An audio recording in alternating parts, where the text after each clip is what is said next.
Welcome to Gallant Conversations. Gallant is a business-to-business consultancy specializing in industrial innovation. We drive growth for our clients through strategies and insights in brand management and strategic communications. If you're in an industry focused on progress at the macro level, we're here to facilitate a conversation, starting now.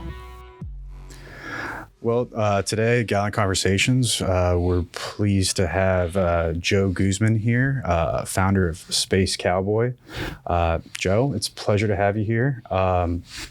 Loved it, just have you share a little bit more about the big old good Joe Guzman. Yeah, fantastic. First of all, thanks a lot for having me.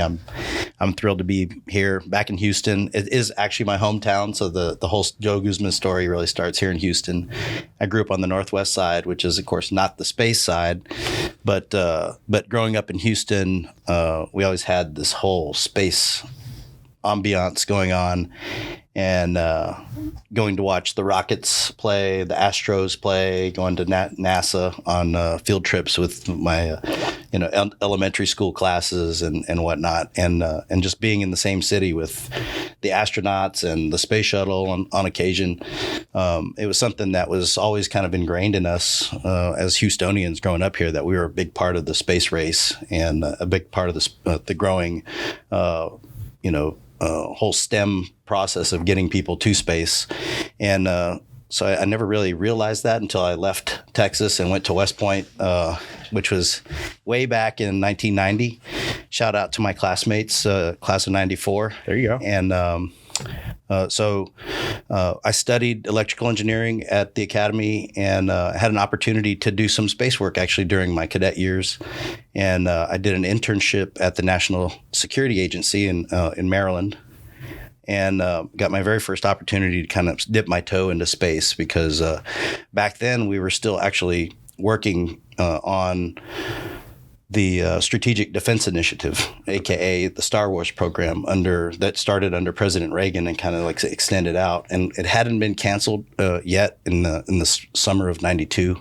Okay. When I was working on the program, and I got a chance to work with some space professionals on laser crosslinks, which have now come into vogue now, with Starlink even employing laser crosslinks now. But we were talking about that kind of stuff way back in 1992, and so that's something that kind of lit a fire. And I also had one of my professors who was a visiting professor who came from the National Security Agency, and of course he kind of like brought that tech flavor to our classes. And being in a tech career field or degree field, I really enjoyed the challenge and liked the space aspect, having come from Houston. So I had that kind of in my blood. Got my first security clearance that way, and then went off into the regular Army, where I was a field artillery officer for 8 years before switching into the space operations career field. And I did that space ops Army space operations officer job for 18 years, and wound up my career in 2020 with U.S. Space Command. I was stationed in Offutt Air Force Base up in Omaha, Nebraska. So I was the lead space planner in support of nuclear command and control mission for U.S. STRATCOM. Were you over in like North Dakota and all that stuff too, with the nuclear kind of component on that bit, or? No, I didn't. I was never up in those. That was really most of the Space Force, or the Air Force officers that did the Nuke C2 type kind of missions. But our job at U.S. Strategic Command was really to help provide space-based deterrent options for the commander and for the rest of the Joint Force. And so at the time, I supported General Hyten, who went on to become the vice chief of the vice chairman of the Joint Chiefs. The job after that, and I was also working for General Raymond a portion of that time. Wow. Who was the when first? Was this? This was in I think between 17 and 20. Okay. So and Raymond was a chief space officer. He was, yeah. He became the first commander of U.S. Space Command, and then became the first chief space operations officer, the CSO of the U.S. Space Force. So he was dual-hatted at that time, doing both jobs, combatant commander and a service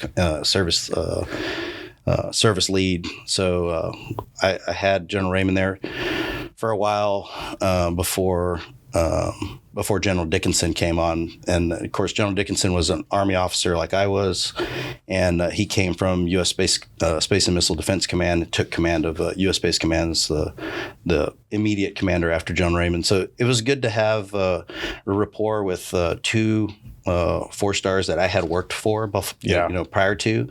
So I enjoyed a really good working relationship with them. And General Dickinson retired me in August of 2020 and in Omaha. And I spent one more year in Omaha to let my youngest son graduate from high school before I pop smoke and move back to Texas. I love it. And I want to dive into the Space Cowboy bit and all that stuff, and kind of also some of your involvement with Space Force Association. But before that, we're talking about all your background in the Army and all that stuff and with space operations. I mean, what do you think about the Space Force? Like, I'm sure super positive things, but I mean, just over the past 4-8 years, I mean, you've definitely seen an uptick, right, in terms of kind of added support for national security interests, our military, and other branches. I mean, just curiously, like, what are your thoughts on that? Just the progression of it. So there's a little bit of history here. I have, I was kind of contemporary with most of the history. So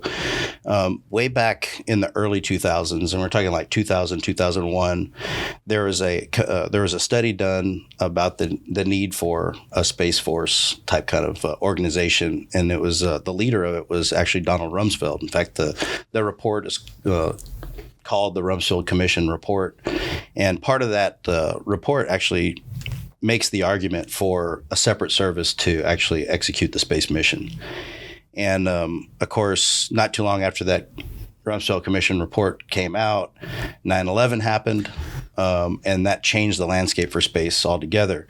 At the time, we still had a U.S. Space Command, and U.S. Space Command, I believe, was originally stood up in 1992 and had been around for a while, for about 10 years or so.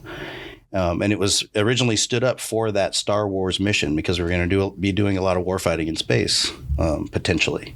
And it kind of hung around, as a remnant and executing the space mission on behalf of the Joint Force for, roughly about 10 years. And after the 9/11 report came out and they stood up Northern Command, U.S. Northern Command, to really be the first line of defense for the homeland, which we didn't have before that.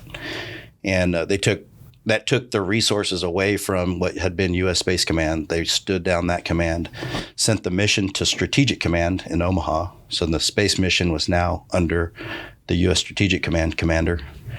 And Space Command went away back then. And so if you flash forward, 20 years of fighting, roughly, in the Middle East and the global war and terror, our adversaries, both the Chinese and the Russians, were really paying close attention to how well U.S. Joint Force used space to actually give them an edge on the battlefield, and their answer to that combat multiplier was to take space away from us. So to make that away game that much harder without space technologies to back us up. Yeah, and the way we met was through all your work. I mean, you're a freaking powerhouse, man. You're like all over the place in the United States, here in Texas, doing Space Cowboy alongside the regional aspect of kind of helping support Space Force through Space Force Association. I think the reason why I'm buttoned up a little bit more today was just you had the freedom to change real quick. I didn't, but we're over at a breakfast this morning with U.S. Congressman Brian Babin, Texas 36, federal side, a lot of federal kind of initiatives that he's leading in respect to advancing space efforts, not just locally or regionally, but internationally too, right? Absolutely. So maybe kind of walk us through, and I would be curious, based off of what he was talking about today in the breakfast, I mean, what was ringing in your head, with Brian Babin, and maybe pointing to kind of a couple things that he mentioned. No, absolutely. And I think the best thing, especially coming from astropreneur, as I like to call myself, astropreneur. Is that a hashtag now, or what are we going to do with that? We need to make it a hashtag, or maybe just put it on your little shirt. I heard that recently, and I said that's something we need to run with. But there's a really actually a fairly robust community of astropreneurs in Texas, and I just happen to be one. It's one of the reasons I moved back to Austin, was to get into that entrepreneur type kind of ecosystem there in Austin. I'm based out of the Capital Factory. We're a Capital Factory portfolio company, and so we're all very interested in the development of this commercial aspect of space, to make it more of a business than a government area. And of course, there's a lot of forecasts by the World Economic Forum, et cetera, of a $1 trillion space economy by 2030, $1.5 trillion by 2035. So, you think we're going to make that? I think all indications is we're on track for it. Really? Yeah, because I think we're roughly in the high sixes already. So 600 million? Yeah. Yeah, okay. 600 billion. Oh, shoot. Yeah, I said million, didn't I? Yeah. God. Yeah. I'm off it, man. This is why we had the coffee. So we're on track to hit those numbers. Okay. And all the astropreneurs out there that are really worldwide now are looking at all the benefits that space can provide to humanity, to really raise the boat of everybody across the world in terms of our standard of living, and space has the capability to deliver internet service, anywhere on the world, to monitor for climate change, and those are just things that can happen here on the Earth. But in space is really where a lot of us are looking now. So what can we do in space? And so there's this whole ecosystem of what we call in-space service assembly and manufacture capabilities, or ISAM capabilities, that's growing now to actually build things in space for use in space. It's wild. And that economy requires a lot of infrastructure work. And so that's kind of what Space Cowboy's here for, is to kind of clear the path, the orbital path, for these future systems and ecosystem of satellites and spacecraft to be able to, fly freely without risk of, or with a reduced risk of collision with space debris. Yeah, and I think, God, I mean, I knew we were going to kind of go a little bit deep into your background, because I mean, dude, you definitely have your credentials and respect to everything that you've done with West Point, and just moving on forward down the road on that bit. But let's let's define and give your little elevator pitch of Space Cowboy first. Sure. Yeah. So I mean, So active debris remediation is sweeping up space debris to make space a safe and sustainable place for all of humanity. And the reason why that's important is because of this development of this $1 trillion space economy. And in order to really reap the benefits of that space economy and all the good that it can do for humanity, we need to make that environment a safe place to do business, and that's what Space Cowboy is all about. Yeah, and I mean, before we get into the nit grit, because I'm going to want to ask you some questions in terms of where your current status is, where you want to be, maybe diving into some of the national security aspects of the stuff that you're doing, the partnerships that you've developed. But where did the inspiration for Space Cowboy come? Was it just kind of through your work over kind of being Space Operations Command or what have you, or just it really did. So in the early 2000s, I did my second space job, was in Cheyenne Mountain Air Force Station, which is the mountain that everybody kind of thinks about. It's in Colorado Springs, and back in the day, we actually did the space tracking mission in Cheyenne Mountain. These days, it's out in Vandenberg Space Force Base in California, but back then, we were in Cheyenne Mountain. I was a trained orbital analyst, so I had my own credentials to run the computer. I was trained to do so, and I got to work alongside a lot of fantastic joint partners and a lot of Air Force officers at the time, was kind of running the space mission. And so I made a lot of really lifelong friends and comrades there, and learned a lot about what it takes to actually run missions in space. And one of our main jobs in Cheyenne Mountain was to keep our fleet, the United States national technical means fleet of satellites protected. And one of the things that we protected them from was the collisions with space debris. That also included the manned space flight. So the ISS and the space shuttle at the time, at that time, we were bringing the space shuttle back into operations after the Columbia disaster. And so it involved a lot of, our work to help ensure the safe operations for that. And so I got to see firsthand what it took to actually, number one, predict when a collision was going to take place. And many times it's usually like between 3 and 5 days out. Oh, no way. Yeah. So if you have good track on the pieces of debris and you know where your protected spacecraft are, you can forecast those, we call them conjunctions, about 3 to 5 days out. And so that means you have that long to figure out whether the conjunction is going to be real, or, in some cases we'd take, we'd zero the sensors in, and when we'd find out that they're basically drifting away, and the risk is low enough to where we can kind of wipe the slate clean on that and not take action. But in cases where the conjunction was persistent or the two objects came closer and closer together over time, there was a point in time where we'd say, okay, here's the last information we can give you, over to you guys and the folks who flew those satellites, either on the national side or the defense side would move their payloads. And it was a big deal because those satellites are designed to have X number of kilograms of propellant on board, so they can only do so much maneuver over a lifetime. And every time they did an unplanned maneuver,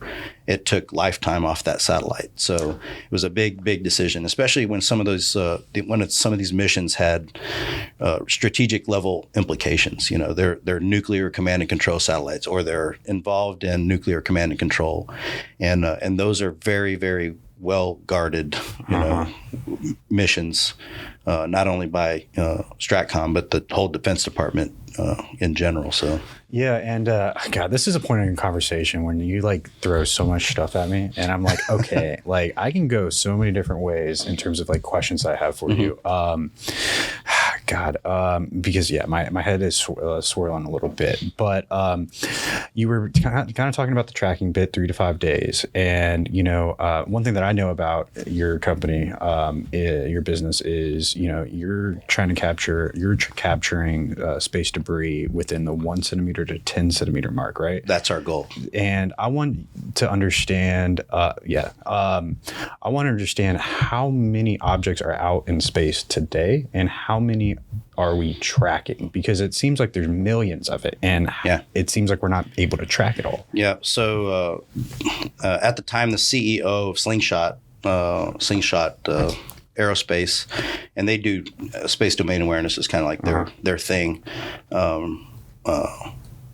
Melanie Strickland is her name. She was speaking at a space symposium, not this past April, but the year before. And she threw out the number of a total of about 300 million pieces of space debris. And that's within the 1 to 10 centimeter mark? No, that's total. Everything. And can you give us just a little background? Okay, so it's 1 to 10 centimeters and then 10 centimeters to what? Right. So there's kind of there's a little bit of there's no real standard out there. So what I use is I call small debris millimeter size. So between, anything smaller than a centimeter I categorize that as small. If it's between 1 centimeter and 10 centimeter, I categorize that as medium. And anything larger than 10 centimeters is large. So Got it. The difference is those millimeter scale items, those debris items that are millimeter scale, in general, the risk that's brought to a satellite by that scale of debris can mostly be mitigated through the use of shielding on the satellite. So you can pad up a satellite enough to absorb those impacts with a good degree of confidence that you're not going to compromise the satellite. Granted, that's propelling at like 17,000 miles per second. Yeah. So they're everything in space. If it's in orbit, now some people think that if it's in space, it's floating around. It's not really floating around. It's in orbit. And when you're going orbital speeds, though even a small amount of mass carries with it a tremendous amount of kinetic potential. So if that thing, even though it's a small pea-sized piece of debris, if it hits something going 17,000 miles an hour, it causes significant damage. God, wait, that reminds me of something. There's this kind of a sci-fi related thing. It might have been a YouTube binge that I went on, but like, God, what is it? Like the Thor hammer or something like that, where it's like you had these like steel little rods that would come from low Earth orbit or something like that and come on down, but it's like a kinetic weapon or something like that. Rods from God. Thank you. All right. Yeah. So it's kind of like that type of principle in a sense with the space debris and like, You could kind of think about it that way. Yeah. Think of, two objects going that fast colliding, you'd have a combined velocity of double. So now you're 34,000 miles per second.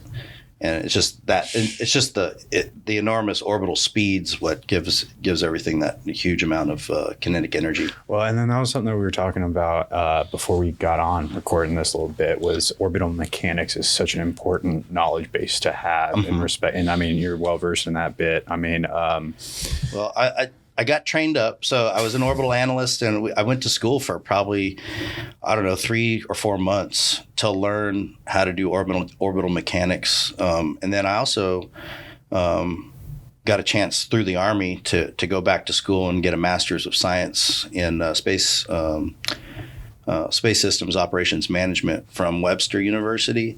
And as a part of that program, I took a full, master's level course in orbital mechanics and learned a lot about how things, how they orbit, what it looks like, how to model that. And it's really between that and my work in Cheyenne Mountain, it's really gave me that visualization in my mind of how things operate in space and how maneuver is different in orbit. Orbital maneuver and orbital maneuver warfare is completely different than it is in terrestrial Earth. Like aerodynamics and orbital mechanics in a sense. They're different. They're different things. Yeah. So, and then we were kind of highlighting like NRO satellites and stuff like that. And this is all leading up, I swear, Joe, this is all leading up to kind of more so of kind of your current status and kind of what you're looking to accomplish, Space Cowboy. But I really think that you have a very unique perspective that isn't really shared that much. And it helps kind of set the tone in terms of the mission that you have for Space Cowboy, right? So, you have all these NRO satellites and stuff like that in like sun synchronous orbit or what have you. Or that AM, PM. Well, they're really all over the place, but SunSync is definitely a place that is inhabited by lots of missions, and they could be national missions or NASA, like scientific missions. And there's certainly a lot of commercial missions in SunSync as well. It really makes SunSync, which is a very specific polar orbit with the satellites orbiting around the Earth from north to south pole while the Earth spins underneath that. And it sets up a really, really it sets up those satellites to have a really important mission because they can see, for instance, in SunSync, they see a satellite will have the same field of view at the same time it passes over a particular place on the Earth. And so when you get those exact same picture separated in time by a day or two, what you can really highlight is the change that's taken place from one to the next. And so with that change detection, you can really learn a lot about what's happening in the environment, whether it's, sea ice or military formations or ship traffic or whatever. Yeah. And that kind of highlights the interconnectedness with the space industry or the commercial space industry and how industry agnostic it is in a sense, right? Because, I mean, I guess, the way that you were describing it earlier in terms of like the, operations of kind of tracking space debris and being able to make sure that you're doing the proper maneuvers to avoid collisions and stuff of that nature. It kind of reminds me of like a flight controller, like in the FAA, like flight, it's just like an airplane going up and down down, like right. But it's a different playing field. It's not a 2D or 3D. That's right. What would you describe it, like 4 or 5? Like, I don't. Well, it's certainly global. Yeah. So it's something that you have to have global awareness of, which takes a great deal of resources to do. Both sensors on the ground to look out, and then actually we're starting to place sensors in space to do monitoring of both active satellites and debris items in space from space, and so that's been a growth area, and getting better and better data on the smaller and smaller items in space is I think something that is very important to keep our future payloads in space operating at the pace they need to keep them in mission, to keep them generating either revenue or readiness from the military side of the house. So on the commercial side, we want to generate revenue. On the military side, you want to generate readiness. So that's kind of like that's like my old voice was readiness, in the military, and now as an entrepreneur, it's all about generating revenue. So one way or the other, that's what we're after. You're ready to generate revenue. So Space Cowboy is here to clear paths so that either the military can keep a high level of readiness, or a commercial customer can generate more revenue. So on the commercial side, we're boosting operating margins. On the military side, we're boosting readiness. Yeah, with active debris remediation. And who are some of those companies that are sending out sensors? It's Slingshot. Slingshot, Leo Labs that are deploying mostly ground-based sensors, radars, and optical sensors on the ground. But one company in particular, shout out to my fellow astropreneurs at Scout Space, is one who's doing in-space inspection. Another one is True Anomaly out of Colorado, and they get a lot of news, right? True Anomaly, like they've been they have a lot. Well, they got into space relatively quickly, very fast. Great folks out there, veterans, and I love our folks out there in Colorado. They're just fantastic people and hard workers. But they're trying to get more information from in space, and I'm leaving out one. Privateer? No. Privateer has developed a sensor. Okay. A sensor called PONU that can be fastened on to other satellites and can generate data. Like existing satellites, or as they're kind of like assembled and all that stuff. Yeah, they can add this sensor on while the satellite's being assembled, and now we'll have what I like to think of as headlights for the satellite. So do you have to be part of the Apple Club with Steve Wozniak and be in the I don't Apple think so. I think you can. What? I think you can go to privateer.com and buy one right off the website. All right, I'm just because Steve Wozniak, the co-founder or what have you of Apple, is also leading that initiative. Yeah, right? he's one of the co-founders, but they've got a great team there. We've talked to them about leveraging their data and even helping them improve their data once we're on orbit by providing up close data on pieces of debris. So data is one of the big things that there's a huge thirst for high accuracy data on smaller and smaller pieces of debris, and we think that being in space is going to be a great way to collect that. Yeah, and I've heard stories, and again, it's just I don't know how far off it is from reality or not, but with data centers and stuff of that nature here on Earth, we're talking terrestrial. You're talking about putting it in the bottom of the ocean, on the ocean floor. You're talking about putting them in space, on the moon. I think there's a company, Lone Star Holdings or whatever, that's kind of creating data center on the moon. And it's all about the heating and cooling aspect, right, of the energy production that's needed or the consumption of it in respect to being able to power and maintain those chips. And processing power, right? So more astropreneurs. Yeah, but seriously. But Lone Star put the first data center on the moon with the landing of the Intuitive machines. Yeah. Now And I think there's plans to keep beefing that up. But yeah, orbital data centers and edge computing in space, I think, will eventually be how we do business.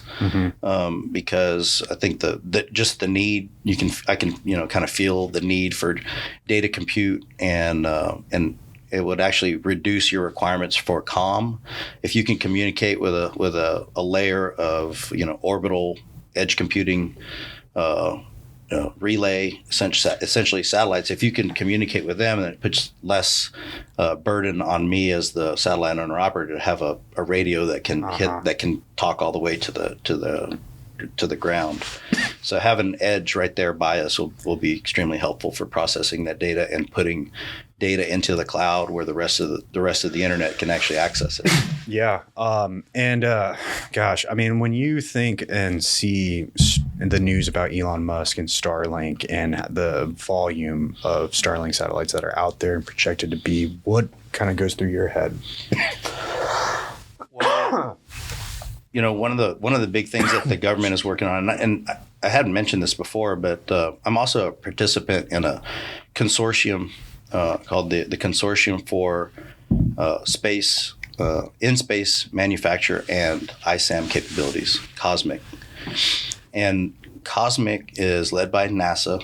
The lead contractor is Aerospace Corporation, a federally funded research and development corporation. And the whole purpose of COSMIC was created by the National Space Council to help the U.S. kind of define what ISAM capabilities are, and start developing the policy and regulation that supports them, to start developing the workforce that supports them, to start developing the concepts of operation and how all these satellites are going to operate together in this symphony of different capabilities. And so I'm really proud to be participating and leading some efforts to develop the very first CONOP for what we foresee will be a catalog of ISAM capabilities that are led by U.S. companies here and U.S. organizations, and then we can kind of take that and start talking to our allies and partners internationally, and start developing the norms and behaviors that go along with doing regular routine business in space. So those things take a lot of effort, and shout out to all the folks in COSMIC that are putting in the hard work with really no pay to help develop those norms and behaviors for U.S. Companies and economy. Mm-hmm. No, that's incredible. And God, I was coughing out of lung right now. So sorry. God, let me just clear my throat. Okay, so one more thing before I dive into the Space Cowboy bit, and kind of, because you do have an interesting roadmap in how you entered in where you are today. We talked about data processing. We talked about the need for it, the military application of it slightly. We could definitely go a little bit deeper into that, but maybe that's another episode. Yeah, you talked about the 2030, the 2040, $1 trillion economy and stuff like that. And, just let me know, kind of what your thoughts are on this bit. But, it's in my mind, it's sat services and also launch that is one of the two primary markets or sectors of that economy and the growth of it, right? So Absolutely. You're putting a lot more stuff into space to help with financial transactions and processing needs and communication, logistics, climate monitoring. Yep. Is that kind of where you're is that the primary reason you think in terms of the growth of the sector right now? I think one aspect you didn't really mention was microgravity manufacture. And so what I've seen just kind of coming through either the Capital Factory or out in other places, that yes, there is a great industry around launch, like your Fireflies, your SpaceX's, your Rocket Lab, lots of commercial launch capabilities coming up. There's a few that are here in Texas that are doing hypersonics. Venus is here. We've got Firehawk up in Dallas. A lot of folks looking forward to doing testing at the Bush Comet Development Center here, the hypersonic testing center there at Texas A&M. Yeah. And then the hypersonic test corridor out in Midland, Texas. So Midland has the only commercial air and spaceport in the country, and I think that holds up under scrutiny. Might want to fact check that, but commercial air and commercial space launch. And horizontal or vertical? It's horizontal space launch right now, but I'm told that they're working on putting together a package to go for the vertical as well. That would, I mean, I guess the technical term on that would be like overland or like some overland launch. Overland right launch. Now you're only able to launch from like coastal areas. Well, that's how it is in the United States. Yeah, but in other countries, China and Russia in particular, actually do launch overland. There are risks, obviously, that would need to be worked out, et cetera. But I think having inland launch is definitely a future capability that would be helpful. I mean, literally being limited to launch on one coast or another, it could hamstring you eventually. Right now, to get to the geo belt from the States, you pretty much have to launch from Cape Canaveral. Okay. And so let's say Cape Canaveral was washed over by a hurricane, our access to geo would be over. Unless we come up with some alternative plans. Well, and then like another thing that I read was like the volume of launches that are happening the Cape right now, like, and then also the tourism and the cruise lines and stuff like that. Like, there's so much coordination and logistics that I've come across in terms of, being able to kind of work around the tourism, the cruise lines, and then also just how many rocket launches are happening and occurring on a weekly, daily basis or what have you. That like it's just going up, and then with more of growth in the commercial space industry, I mean, you're going to have to diversify and find other places to launch in Midland. I mean, agreed. God, that is a credible little spot to think about. Yeah, agreed. And there's launch facilities going up all over the world, and so maintaining our access to space is an important thing, and I think that between the United States and our allies, we should be able to do that. But yeah, there's incredible growth in the launch side of the house, the servicing side, building satellites. All those things are they're really important. But this microgravity manufacture, it's the nuanced thing that you can only get in space, and really kind of like engineering materials down to that nano level, like that atomic level, where you can arrange crystals in a perfect manner to improve efficiencies and effectiveness of different, let's say, medical equipment, or chips, like medical equipment.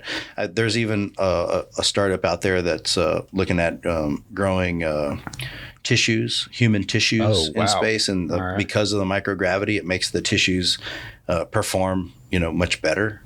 There was recently a whole thing about manufacturing fiber optic cable in space and then downmassing that to the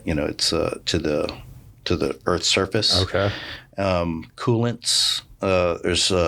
I've seen a company that manufactures a particular type of coolant in space that can only be manufactured in space, and then brings it back down to cool down circuits like data centers, like towers, computer towers and stuff. So there's a lot of advanced materials that can only be constructed or manufactured in space. And so you need factories and laboratories and what we call commercial LEO destinations, that, these large kind of like space stations, probably not as big as the ISS, but large enough to house, these kind of manufacture facilities. Well, and it kind of helps validate some of these, because we're in Houston, it helps validate the Axiom space model with their that's exactly what they're doing. Yeah. The Axioms and the Sierras and the Lockheed Martins and the Vast and all these companies are really kind of looking into building these kind of large scale orbital depots and stations that will be executing this manufacture piece in space. And those companies are really who I'm looking at to be our prime customers, because you can't continue manufacture when you're maneuvering around all the time. And so our job is to really clear the air for those satellite, or clear space for those satellites to not have to maneuver. Yeah. And to keep them in mission and doing whatever's generating them revenue the maximum amount of time possible. And because those spacecraft are rather large, they're also expensive to maneuver. And so if they're doing collision avoidance maneuverings to avoid collisions with space debris, they're not only eating mission time, but they're also expending propellants and stuff like that to move around. So I'm essentially betting that Space Cowboy can remove small pieces of debris much cheaper than those satellites can either maneuver around them, or certainly they don't want to assume risk. Or damage to their capital assets in space. So the way that I kind of interpret it is, you're kind of clearing the pathway and helping and contribute to the ensured growth of the commercial space industry, especially with LEO, in respect to being able to protect and serve the low Earth, sun sink, or what have you orbits. Yeah, absolutely. And certainly the debris problem doesn't just end at LEO. There's also a debris problem in GEO. There's likely going to be a debris problem in cislunar, and once we start making missions more and more routine to the cislunar, and even to Mars. So having debris management capabilities at any of those places, I see as a future for Space Cowboy and for the rest of the active debris remediation crowd. Yeah. So I think this is a good segue into, Godly, what are we at? 42 minutes and we haven't even got I knew this was going to happen, Joe. You just got a wealth of knowledge. So, all right. So you were talking a little bit about the inspiration of Space Cowboy and the background behind it and how it all started with your previous experience. And then walk me through, because navigating the commercial space astropreneur lifestyle is freaking tough. Yeah. They say space is hard, but that's overused sometimes. But what were you, how did you get to the position that you're at today? There's SBIRs, government grants, there's investment opportunities. Right. Just walk us through that. Yep, absolutely. So the first thing I did when I retired from the Army was I started as a consultant, and I was consulting for a company called Rafael USA. They're a U.S. subsidiary of an Israeli company that manufactures propulsion equipment, tanks, thrusters, and that kind of thing. And we were going to try to bring those manufactured goods into the U.S. market. And as part of that job, I just started networking with the commercial space industry. I kind of left the comfort of the military space and really started getting to know more and more people in the commercial space industry. And I ran across eventually this company called Orbit Fab, gas stations in space.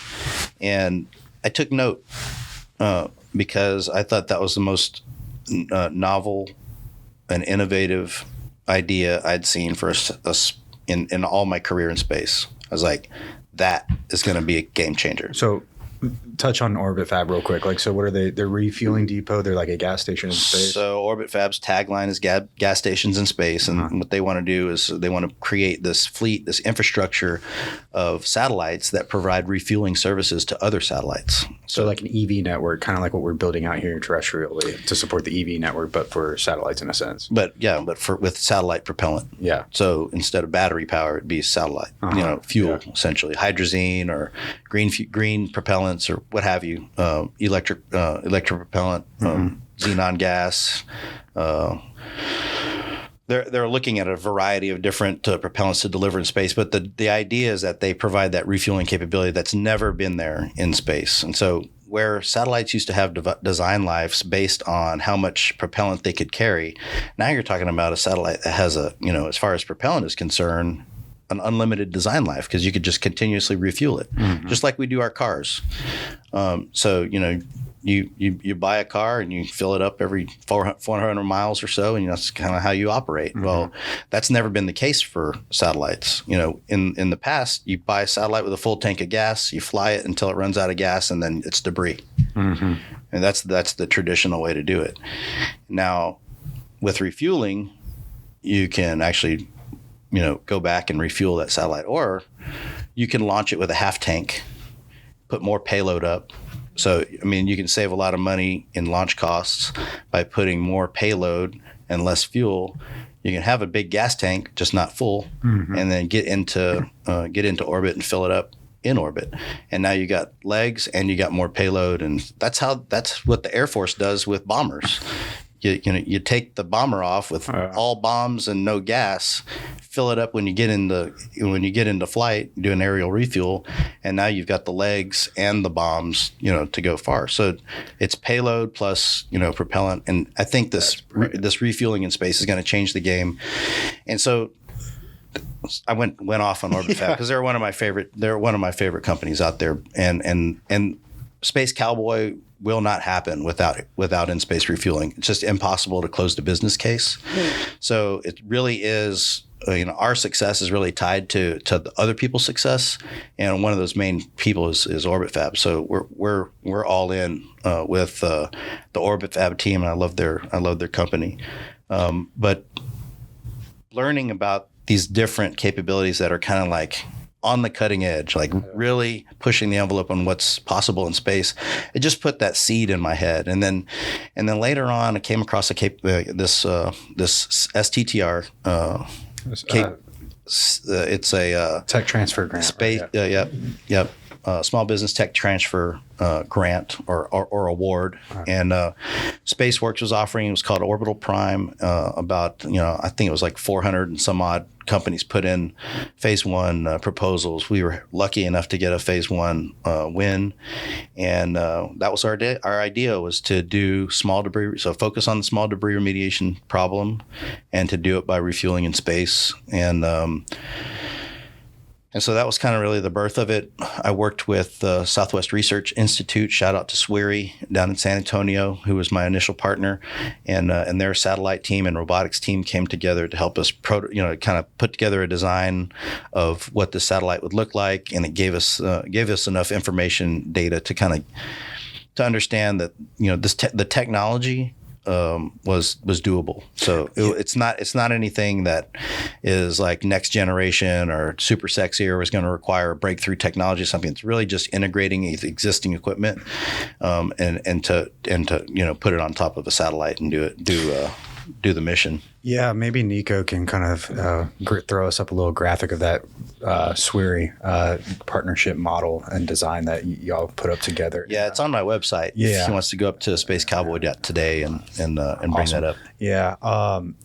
And I mean, like the grant process. I mean, you're going up against, like, it's a competitive environment, right? And you're going up with up against 400 folks. And stuff like absolutely. No, I've been after multiple sibbers and sitters of different kinds and ways, shapes, and forms, and it's very, very competitive. And of course, there's a long list of priorities that the Space Force and Space Command want to address, and unfortunately, it just seems like small debris remediation is kind of not making the cut for funding. But or maybe it's just us, and we'll keep grinding on it. But I really feel strongly that, and I'm not saying I know better than any other people, but I know that this. I just have this knowledge inside of me. It's kind of like a intuition, I guess, is the best way to describe it. An intuition that small debris remediation is a needed capability. Well, and I mean, like all the forums and LinkedIn and stuff like that. I mean, a lot of people are talking about the need for space debris remediation and stuff of that nature. Well, you mentioned the population. So we're tracking roughly about, I think the number is in the area of 35,000 pieces of debris. Those are all about 10 centimeters or larger. So they're tracked, and there are 35,000 of them. We mentioned earlier the population of non-tracked, so medium-sized debris, 1 to 10 centimeter, which is where my wheelhouse is. Numbers in roughly about 1 million. So that means that only a fraction of 1% of the lethal space debris in LEO is actually being tracked. And to me, that just means there's an overwhelming amount of risk out there to our commercial and government operators in LEO. And someone needs to start figuring out how to do something about it.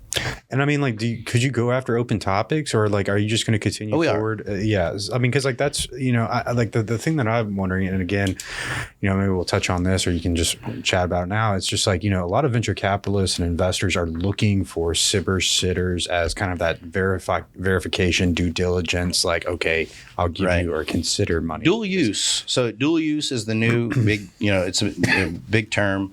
In fact, this week at Capital Factory, the old Center for Defense Innovation has now been renamed the Center for Dual Use Innovation.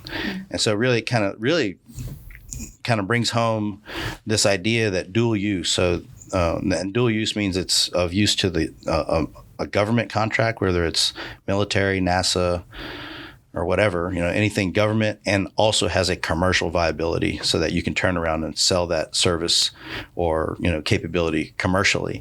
And so that was where the real challenge is, how do you do ADR? How do you do garbage cleanup as a commercial business? And I mean, it's really as simple as turning to trash day at your house. You put your trash out on the curb and a trash truck comes and picks it up and they charge you $100 a month. I mean, we pay for it every day. Yeah, you're like waste management or what have you. It's waste management, and it's the parallels are kind of like the same. You have to manage the amount of waste that's in your operating area, and it's for your own good, and actually it also has a benefit to the general population as a whole. So there are aspects of active debris remediation that are government responsibilities, or the government gets some kind of benefit from it. And then there's individual companies and satellites themselves, individual satellites that need to be protected themselves. So that is a benefit to that company or whoever owns that satellite. Yeah. And okay, so you're talking about the government bit. I mean, you could essentially also tax it. And there is one thing, like, tax each sale. And like Orbit Fab, isn't there some sort of thing that they do with the docking and the financial transaction with some sort of QR code, or they've thought about that or something? Is that there is a fiduciary there is a fiduciary marker that they use in their refueling capability. And we've actually reached out to Orbit Fab to do some tabletop exercises on how that docking procedure and fuel transfer is going to work. How are we going to do the math? I think the easy way would be for the ground to ground, for the Orbit Fab C2 to call the Space Cowboy C2, and then we work it out on the ground. But really, my vision is for the satellites to be doing all those transactions on their own with AI and, AI enabled transactions, blockchain enabled transactions in space to make it to where, they do all the transactions and transfer funds and transfer fuel and, take care of all that business on their own, and everything gets recorded and is completely transparent to everybody who's involved. And we're sharing our orbital locations, our ephemeris, so that other satellites are aware of the operations that we're all doing. There's a space traffic management. You talked about flight control or air traffic control. Well, the space version of that is called space traffic management, and the Department of Commerce has been designated as the lead sled dog for space traffic management, at least for now. And so the Office of Space Commerce inside of the Department of Commerce is the one who has been tasked to develop that space traffic management system. And so they've got this system called TRACS, TRACCS, I believe. And that's the kind of like the initial quote unquote system of record for space traffic management, because they're starting to roll that software out now. Awesome. And so that's something like an API or something of that nature in respect to something that you would leverage or use. Yeah. Now you're talking computer stuff that I'm not really familiar with, but essentially it's a network and a way of communicating so that I can tell you where I'm going. You can approve it. We can deconflict it with other people who are also moving and kind of make sure that there's some kind of safety considerations that are put in place. Think of red lights and green lights, on our streets that kind of direct traffic and stuff like that. Not necessarily people flipping switches, but it's kind of automatic or on a timer or something like that. That's kind of what I imagine it being like. We'll see how that all plays out, but I'm just guessing that it'll be a lot of AI that will be involved in that, and to optimize how we all kind of interact in space.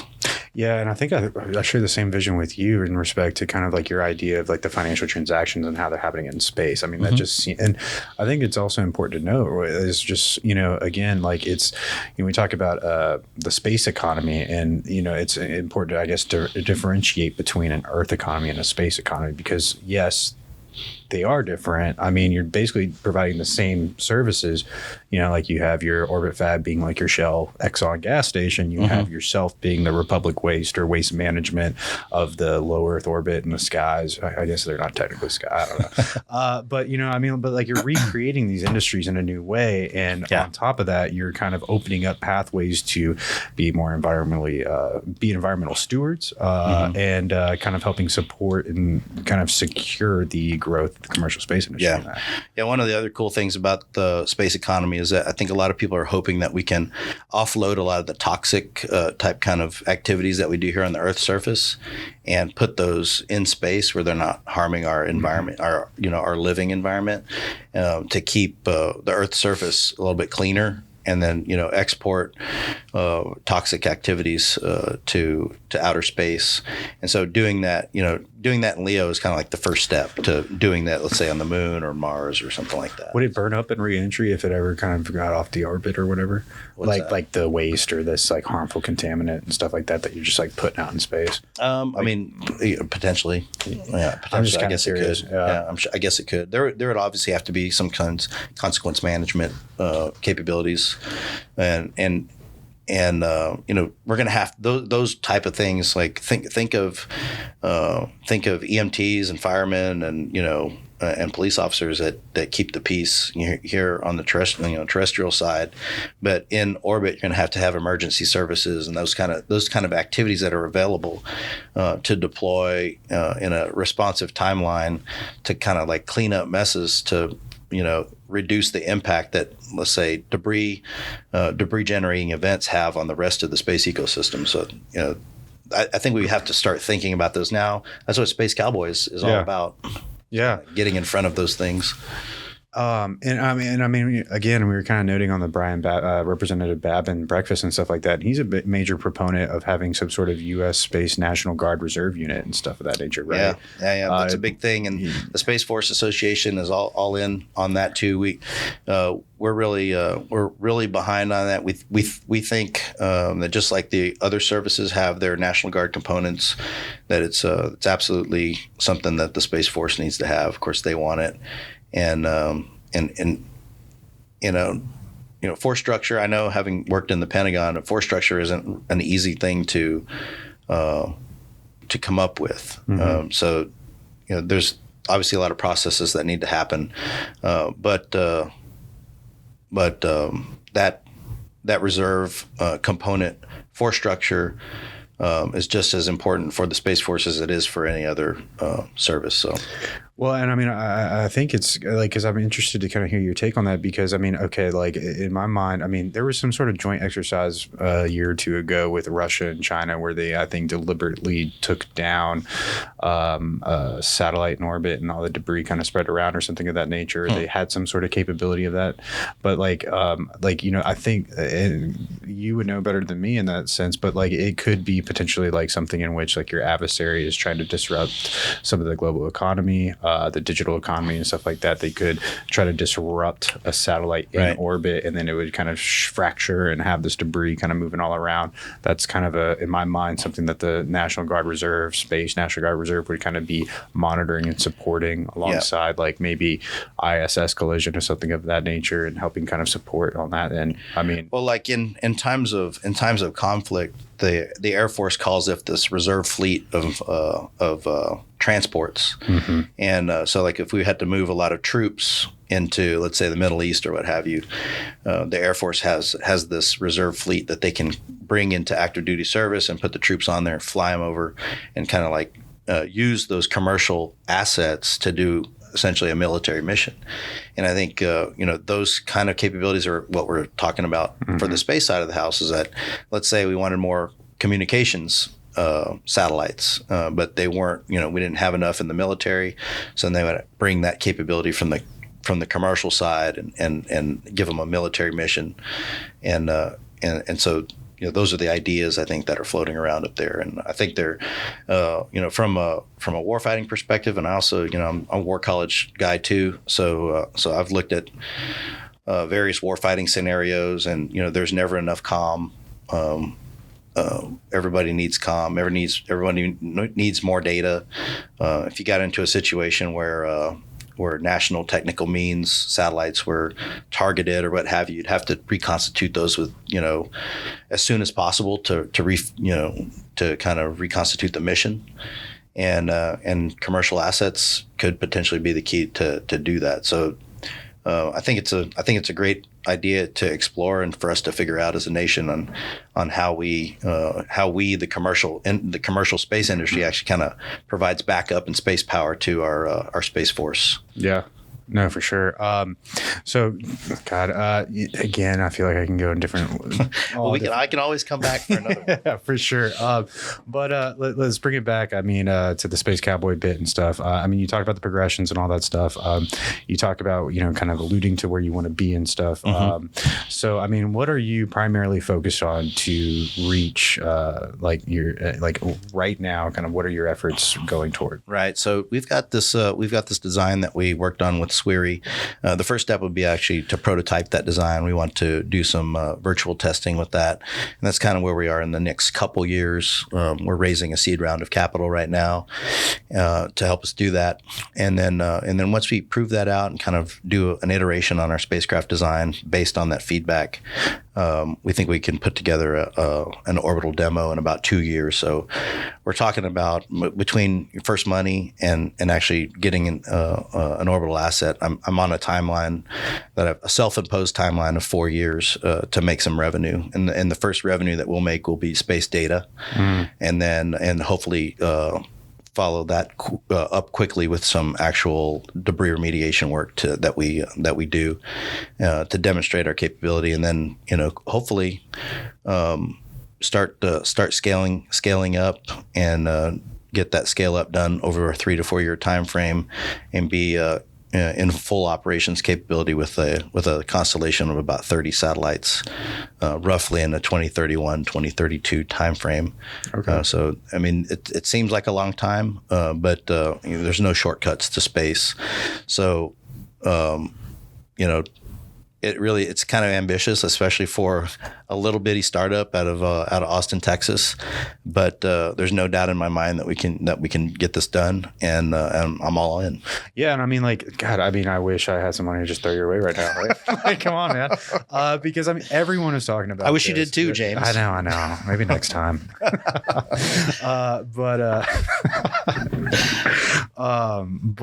God no. So I mean, like, everyone's talking about this, like, but it's not kind of clicking on the government grant side and stuff like that, right? So, like, we're competing against a lot of important things. I mean, it's just you. That's true. Yeah. So, and I don't want to sell anybody short. Everybody's doing important stuff. It just so happens that there's not been a huge mess yet to clean up in space, but I feel it's coming, and I'd rather be ready for it than have it be ready for me. But we'll do whatever it takes to give this nation what it really needs in terms of mobility, restoral capability for space. Yeah, and I mean, what is it that you're kind of looking for in terms of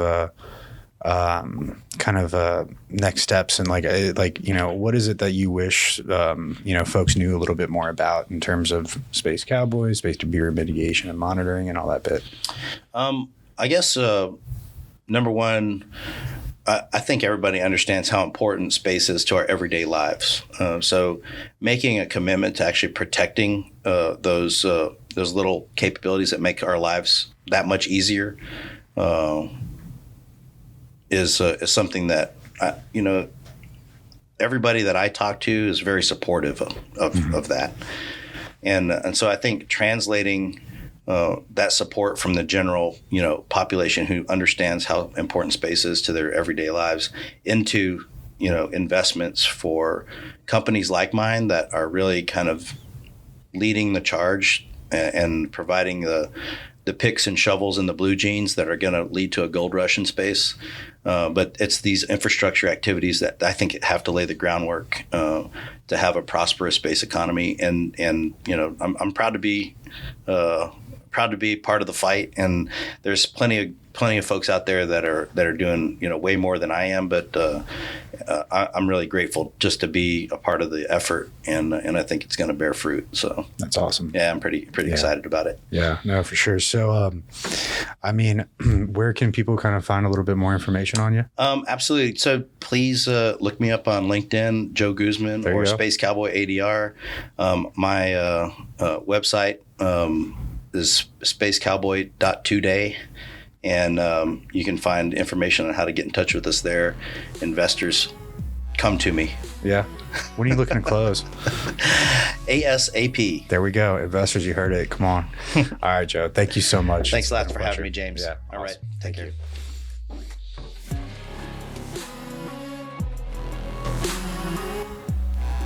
Thanks for joining this conversation with Gallant. We hope you enjoyed today's episode and gained meaningful insight. If you find this entertaining or helpful, subscribe and leave us a review. And don't forget to share this conversation with your network. For more resources and to stay updated with Gallant Insights and our amazing client portfolio companies, visit gallantculture.com. Join us next time as we continue to explore perspectives within the industrial innovation space propelling us forward. Until then, we ask you to stay thoughtful and curious.